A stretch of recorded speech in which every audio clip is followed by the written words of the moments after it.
ꯑꯁ ꯃꯄꯨꯝꯗ ꯃꯀꯣꯛꯇ ꯇꯧꯔꯗꯤ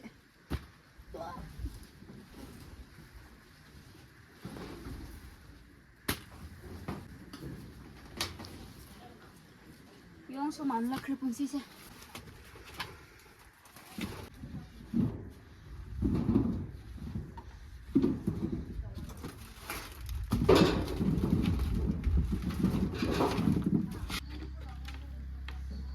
खुजिन याव आई खुजिन सांग सांग थंबदो खरा हैनदेबा दुगी फटा फजना लौथोकबो सुमाना सिक्जिन बगान खुत्ता ओइना नाय असिदो स्मीना पामनबदु लोइरे योनख्रो ये बदुबु अदुम कहिना तौबने बा सिदैना सु पामबगे गि तु अमुबना साबने मको सि मखों क्रिक्रा हापलगा थौरी क्रिक्रा हापलगा को तु सिमाना सेप तु मागी स्टाइल तु असुम थमुक की स्टाइल आइना साहनबने बको hi ma'am ma'am ngasi muksu ai ngasi muksu ai nate ngasi do ai kaino tawbako nongsu khra sabagi phiron sudok ke tawbane ba habidi thabak ngakta farm chatle na lau na pi pengbudu loi thokre bako du gi ngasi de mo jungle su pochai kri kra thiba chatabi da dum nangma phadok yum leiraga amuksu phiron sudok pa yumgi kri kra thabak sujin nangai laibu sing du sujin ge tawbane bako jungle da ngakta laibu su horen kaino Tarzan all like the crack Tarani about the Yum the Sonoma Patok Lake Tawne, but the Dum Piron Suba, Krikra, Noma Suba, Mulak Gebako Yum the Labes Talco.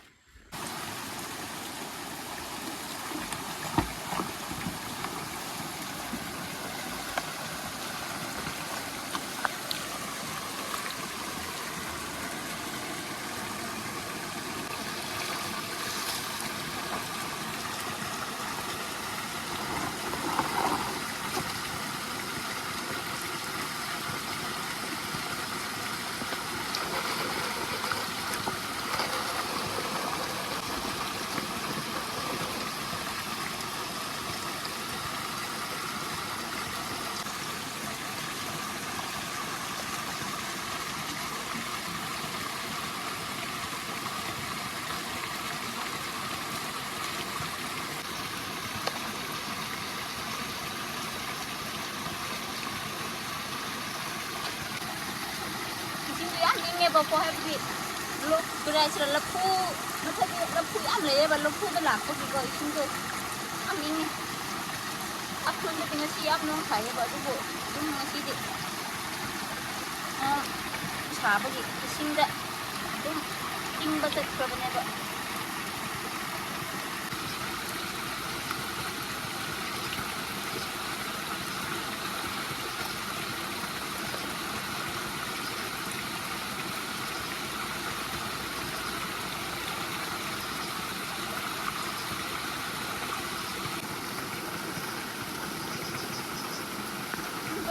Kopai mana ni namne bako habdi lagi yang saman bagi kundu nong saman bagi berasa kopai di mana masa orang bagi yum piron juga tu suram na suhat terus tu matang damu sudah bayar jadi mana nampak gitu kopai mana masa orang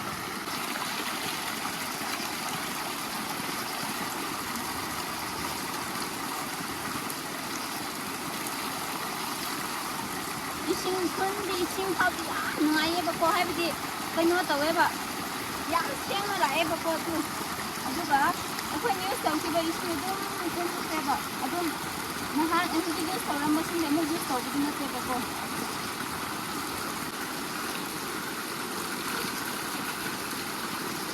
ising mahau tu tongale ba kai kundi ising mahau tu ka phagi na te ba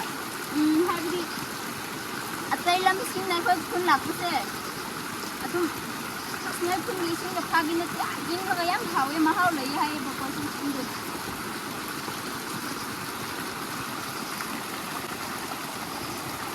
ising tu lai na ko thak ta kanon tau ko hoi lai ba du asi yam fresh hoi bako ising du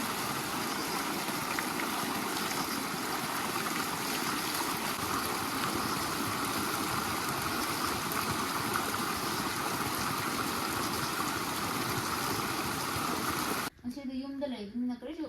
dukan su leite bako leirasu nakoi thabak chatpa adugi afternoon du lame bako karisu chada bida leibu adugi sida ngawra dum chaba tau chage tau na bako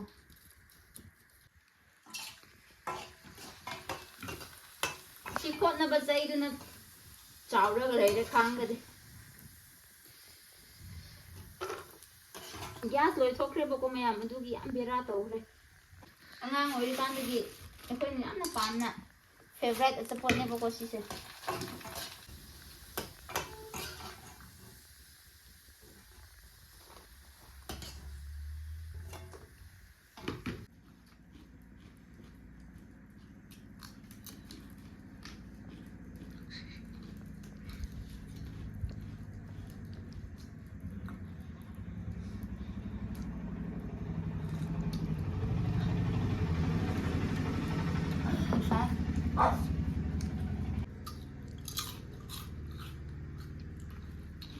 ꯅꯍꯥꯟꯗꯤ ꯁꯤ ꯈꯨꯠꯇꯒꯨꯝꯕ ꯁꯨꯃꯥꯏꯅ ꯇꯧꯔꯒ ꯃꯉꯥ ꯁꯨꯖꯤꯜꯂꯒ ꯆꯥꯕꯅꯤ ꯍꯧꯖꯤꯛꯇꯤ ꯈꯨꯠ ꯆꯥꯎꯈ꯭ꯔꯕꯒꯤ ꯊꯤꯡꯖꯤꯟꯅꯉꯥꯏꯁꯨ ꯈꯔ ꯆꯟꯕꯗꯤ ꯌꯥꯎꯋꯦ ꯑꯗꯨ ꯈꯪꯗꯦ ꯁꯤ ꯄꯤꯗꯗꯤ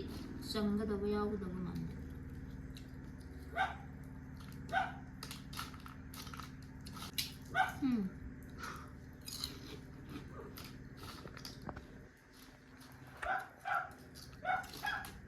ꯌꯥꯎꯗ꯭ꯔꯦ ꯃꯔꯝꯗꯤ ꯁꯤ ꯈꯔ ꯆꯥꯎꯈ꯭ꯔꯦꯕ ꯍꯦꯟꯖꯤꯟꯅ ꯆꯥꯎꯕ ꯍꯥꯏꯕꯗꯨꯒꯣ ꯁꯨꯃꯥꯏꯅ ꯂꯥꯛꯄ ꯆꯥꯎꯕ ꯃꯥꯜꯂꯦ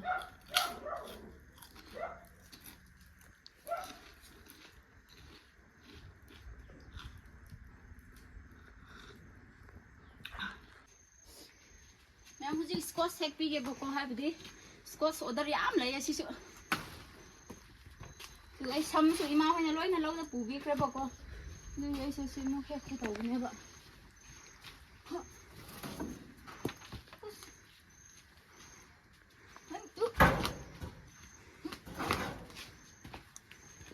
ꯑꯩꯁꯨ ꯌꯥꯎꯋꯦꯗ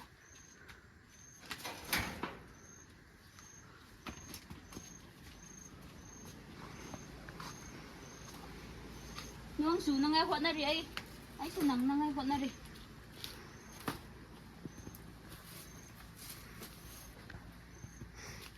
ꯂꯤꯃꯜꯂꯁꯨ ꯄꯥꯝꯗꯦꯕꯀꯣ ꯈꯔ ꯃꯦꯗꯤꯌꯝ ꯑꯣꯏꯕꯗꯨ ꯃꯆꯥ ꯈꯔ ꯉꯥꯡꯇꯛ ꯇꯧꯕ ꯑꯣꯏꯕ ꯄꯥꯝꯃꯦꯕ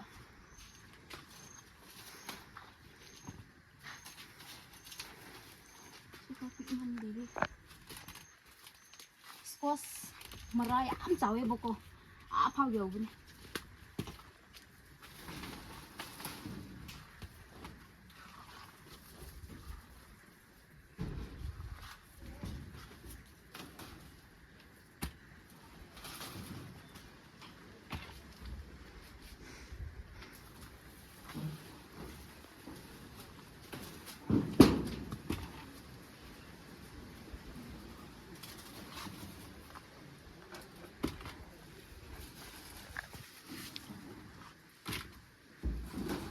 ꯃꯄꯨꯝꯗ ꯃꯀꯣꯛꯇ ꯇꯧꯔꯗꯤ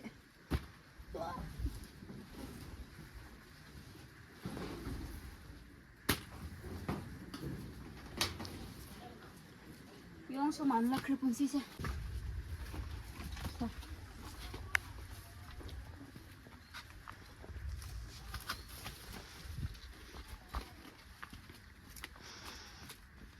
또 면 ꯃꯊꯛ ꯄꯥꯟꯕꯗꯣ ꯌꯦꯡꯉꯣ ꯃꯌꯥꯝ ꯂꯩꯌꯦꯕꯀꯣ ꯑꯗꯨꯝ ꯉꯁꯤ ꯍꯦꯛꯂꯁꯨ ꯍꯌꯦꯡ ꯑꯃꯨꯛ ꯂꯩꯕ ꯍꯥꯏꯕꯗꯤ ꯃꯆꯥꯁꯤꯡ ꯑꯃꯨꯛ ꯆꯥꯎꯔꯛꯄꯀꯣ ꯑꯗꯨꯝ ꯑꯃꯔꯛ ꯄꯨꯕꯗ ꯕꯣꯔꯥ ꯑꯅꯤꯒꯨꯝꯕ ꯕꯣꯔꯥ ꯑꯃ ꯑꯅꯤ ꯑꯗꯨꯝ ꯄꯨꯌꯦꯕ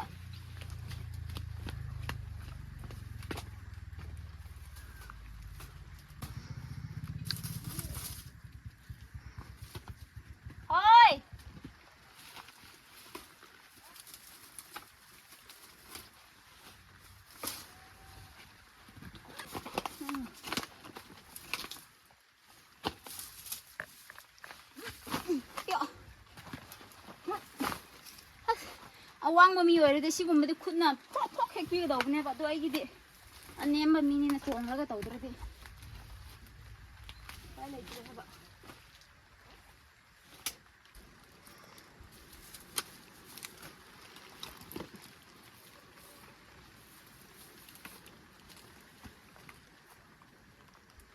ꯅꯣꯡ ꯀꯟꯃꯟꯕꯒꯤꯀꯣ ꯀꯨꯝꯁꯤꯗꯤ ꯁ꯭ꯀꯣꯁꯁꯨ ꯌꯥꯝ ꯀꯔꯤ ꯍꯥꯏꯁꯤꯔꯥ ꯄꯥꯜꯂꯁꯨ ꯗꯥꯛ ꯌꯥꯝ ꯂꯩꯌꯦꯕ ui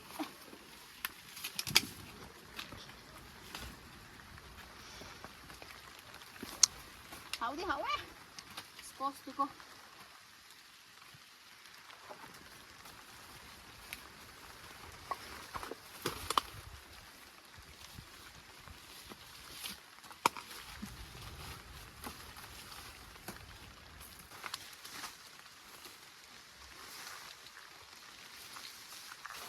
Asisnya nahan di pesan nak magi pandi na betul pesan sembi apa kau tu bu, kira-kira lepu, asih lepoi kan pai apa kau, ada tu lepoi una, tek lep pergi, pun nak saya siapa nak tek pak.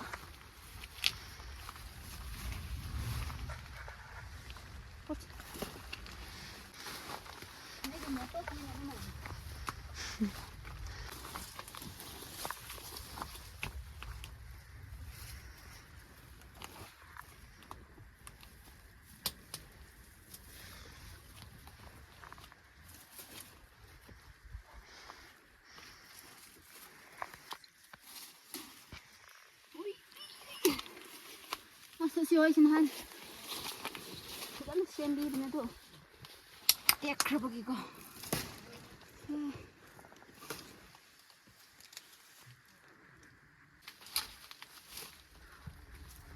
Dak betul. Masih masalah dah hayang kita mu. Hayang macam dah mu yara ni bako.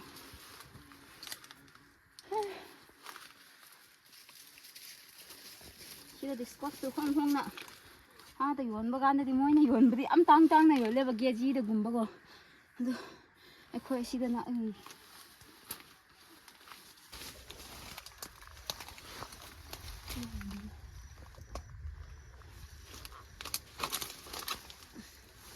시디 강호 비드레 포가에게 너를 저만 보기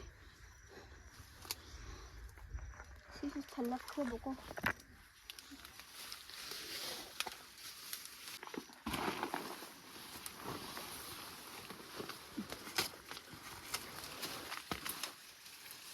Tôi giao đi chuồng bây giờ vậy.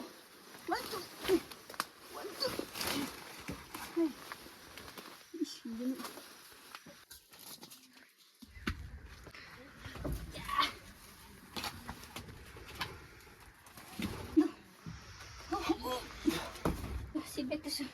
hết cái lồi đi. Tôi thầm khi cái tàu nha, bà có xin tao lên học những cái tàu này.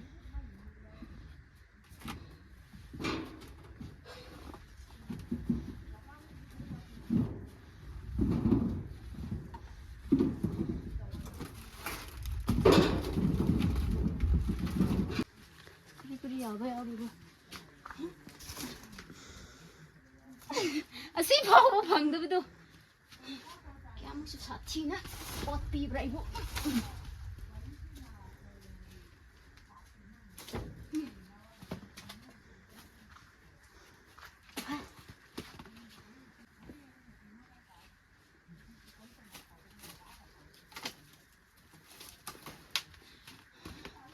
Tụi sai xuống sai thì hết khập này tôi một lem hậu tôi yang cô tu. Mami tu. 한진 또 미행들이 좀 레호그네 바나피나 간부기고 오 사실이 마투비 우만나서 이거 좀비 하루 수서루니나 인간이나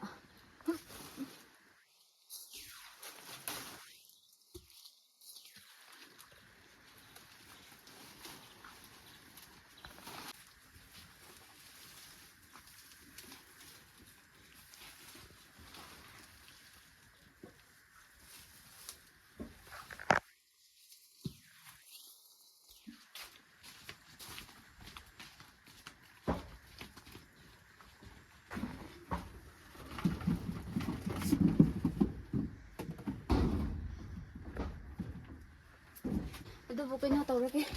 Kasi hek po. Ito ilo na ho talk rit kang tawag eh. Hindi mayam.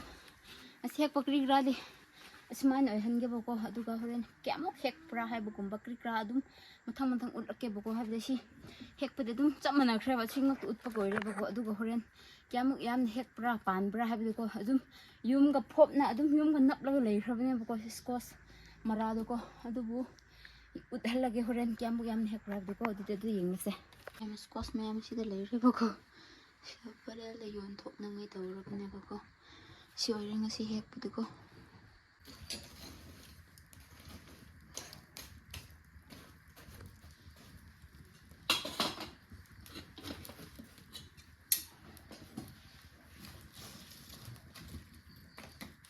ꯑꯗꯨꯝ ꯃꯤ ꯑꯍꯨꯝ ꯑꯣꯏꯕꯒꯤ ꯆꯐꯨ ꯃꯆꯥꯗ ꯑꯗꯨꯝ ꯊꯣꯡꯈ꯭ꯔꯦꯕꯀꯣ ꯏꯃꯥꯒ ꯑꯩꯒ ꯏꯄꯥꯃꯛꯇ ꯑꯣꯏꯕꯒꯤ ꯁꯤ ꯆꯥꯛꯁꯦ ꯆꯐꯨꯁꯦ ꯎꯄꯥꯏ ꯂꯩꯇ꯭ꯔꯦ ꯒ꯭ꯌꯥꯁ ꯑꯣꯏꯈ꯭ꯔꯕꯒꯤ ꯁꯤꯡꯗ ꯇꯧꯕꯅꯤꯅ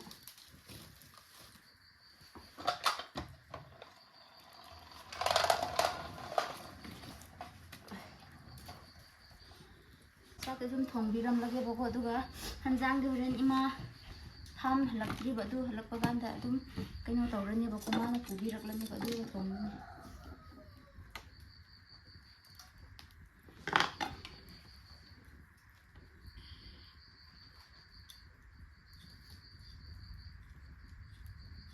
ꯑꯁꯤꯗ ꯅꯍꯥꯟ ꯚꯤꯗꯤꯑꯣ ꯎꯠꯈꯤꯕꯒꯤ ꯌꯥꯝ ꯂꯧꯅꯕ ꯌꯥꯎꯈ꯭ꯔꯦꯕꯀꯣ ꯑꯗꯨ ꯍꯟꯗꯛꯁꯨ ꯑꯃꯨꯛ ꯑꯣꯔꯗꯔ ꯂꯩꯕꯒꯤ ꯑꯩꯅ ꯍꯌꯦꯡ ꯊꯤꯟꯕꯤꯅꯉꯥꯏꯒꯤꯗꯃꯛꯀꯨꯝꯕꯗꯨꯀꯣ ꯑꯩꯅ ꯁꯤ ꯂꯣꯏꯁꯤꯟꯒꯦ ꯇꯧꯕꯅꯦꯕ ꯅꯠꯇ꯭ꯔꯗꯤ ꯍꯣꯔꯦꯟ ꯐꯔꯛ ꯇꯥꯒꯅꯦꯕꯀꯣ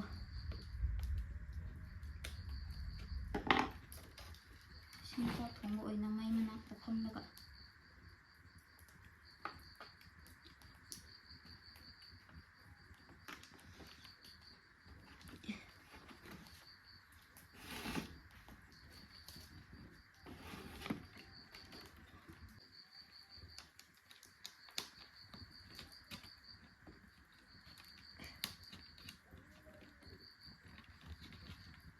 ꯃꯩꯈꯨꯗ ꯌꯦꯡꯉꯣ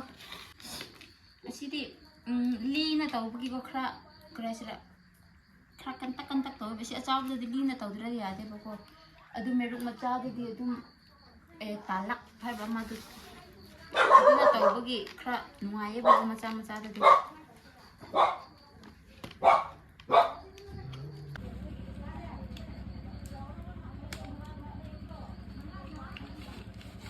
ꯃꯤꯡꯗꯨꯗ ꯃꯤ ꯎꯕ ꯌꯥꯗꯦꯕꯀꯣ ꯄꯥꯡꯊꯣꯛꯂꯝꯒꯅꯤ ꯃꯥꯗꯤ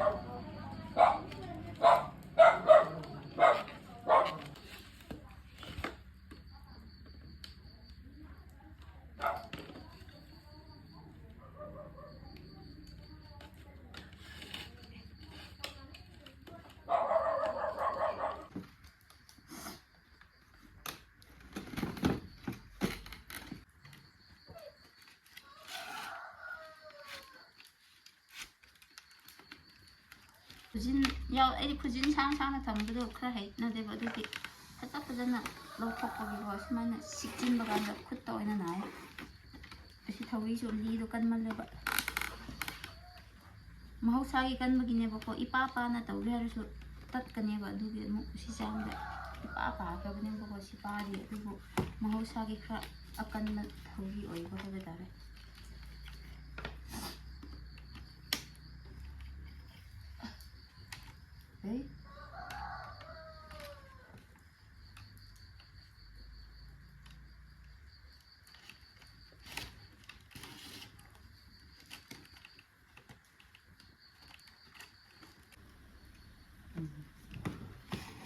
Name mata na nila.